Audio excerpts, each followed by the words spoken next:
Welcome to Jack for June, week 1, session 2, our upper body pull and push session. Today we're going to look at hitting the pull-up, some bench press work, and some accessories for both of these movements. Let's crack into movement A, which is strict pull-ups. We're looking to build to a heavy 1RM.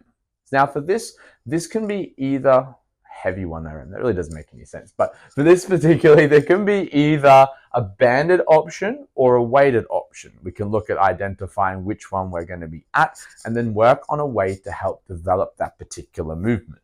If we're on the banded side, unlike the 8 rep max chin up, we're probably going to look at being on more of the single band side versus the double. So you might start with the green band, easily get the rep. Then you'll progress to black, feel good, keep going. Purple is next, and then finally red being the thinnest. If you get through red and you feel like you've still got more in the tank, attempt a bodyweight pull-up. If you're unsuccessful, you just mark down your 1 rep max was with the lightest band, which will be the red. On the other side of things, we're looking at weighted pull-ups. So if you successfully get a bodyweight pull-up, then we attempt a 2.5 kilo weighted pull-up and increase by 2.5 kilos. So 2.5, successful, then 5 kilos, successful, then 7.5, and so on and so forth, till you either cannot perform a rep or you're just not happy with the technique, and then call it there and record your score. Alternatively, you must start every rep from a dead hang. So you get to the bottom of the position, lose momentum, then increase and pull yourself over the bar. We want to make sure that momentum isn't a factor that we're catering during the 1RM attempt, because it won't be something we're looking at the end of the program. From there, we're going to move into tall kneeling cable lat push downs. 3 sets of 6 at as heavy as possible, looking for fast and dynamic push downs, focusing on getting the cable machine into the hips and keeping the arms relatively straight.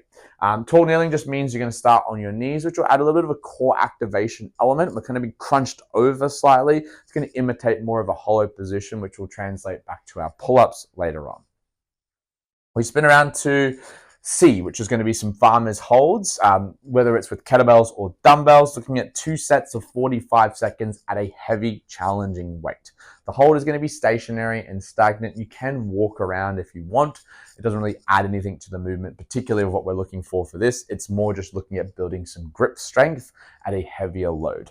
If you are a little bit stronger and more adept with your grip strength, you can look at holding a farmer's frame instead of kettlebells or dumbbells if they're too light. Keep in mind at Unbound Athletic, we have up to 50 kilo dumbbells, so most people should not be in that boat, but there are some guys and girls who have pretty strong grip.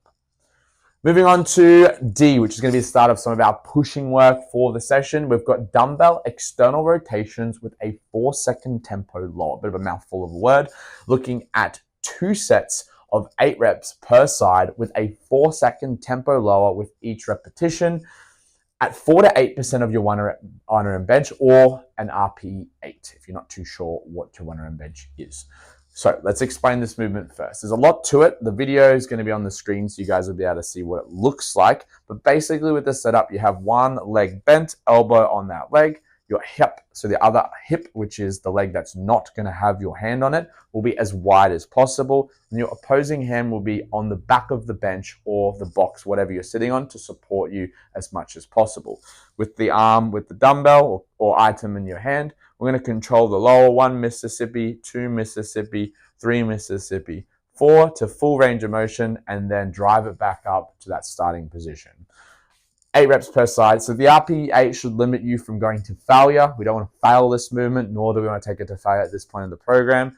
4 to 8% is a guide. This is supposed to be based off your close grip bench press, which we're not testing till week 4. Till then, we're going to kind of use it as a rough guide to see where we're at. Obviously, 4-second tempo is the big thing, so don't forget it and don't rush it. It's a key part of this movement. E, we're looking at pause bench press. We've got 1x7 at 70% of your 1 rep max, then 5 sets of 10 at 60%. So 6 sets in total, quite a lot of bench press volume in there. And the pause is the big thing we're going to be focusing on for this one. Not written down there, but the pause is just a loss of momentum. So come down to the chest, lose momentum for a moment, and then drive back up. With our pause bench press in our competition setting, it'll be slightly different to a powerlifting comp where there's an expected call for a lower pause raise. We're not going to have anything that confusing, as for most people, they just like bench pressing and they're not too overly concerned about powerlifting specifics. So what we're going to make sure we get focused on is on comp day that there's a noticeable pause and there's a press. There won't be someone yelling it out. It's all fun and games, and we just want to make sure that you guys are enjoying it, but at least holding yourself to some pausing standards. So my pausing standard, loss of momentum, the bar ain't moving, then you can press. From there, we're going to move into exercise F, which is dumbbell hammer curls, looking at building to a challenging 15 RM. Bit of an interesting weight to find, but the goal here is to find a weight that you are very challenged with. It's probably an RP9 if you're looking for a specific rating, and we're going to use that weight in a drop set. So you'll find it, let's say I get 10 kilos for that 15 reps, cool. You're going to go as many reps as possible at that weight you found. You'll rest 20 seconds, then repeat that again, as many reps as possible at the weight you found, rest 20 seconds, and then once again, one more AMRAP set. So basically, you're doing one set to find your weight, then you do 3 sets back to back with very minimal rest. See how many reps you get. You might get 13, 11, 9 over your 3 sets. So see how you go. One key point with the hammer curls is looking at pausing at the top of each rep. Just for a moment, pause, squeeze the biceps, come back down. Otherwise, people tend to add a little bit too much momentum in it if we don't add the pause. Finally, exercise G, we've got pronated forearm curls, 1x25 per side and RP9, just developing some more musculature around the forearms. Good carryover just for general muscle mass to help provide us more grip strength for things like pull-ups, farmer's hold, etc. You'll have your forearm supported on a bench, and we're just looking at curling down and up. This will be a pretty lightweight, anywhere from 1 to 5 kilos. Bit of fun, bit of a good burn on the forearms. So you guys will enjoy it. Cool. That's going to cover week 1, session 2 of our Jack for June program, the pull and push day. We'll see you guys on session 3.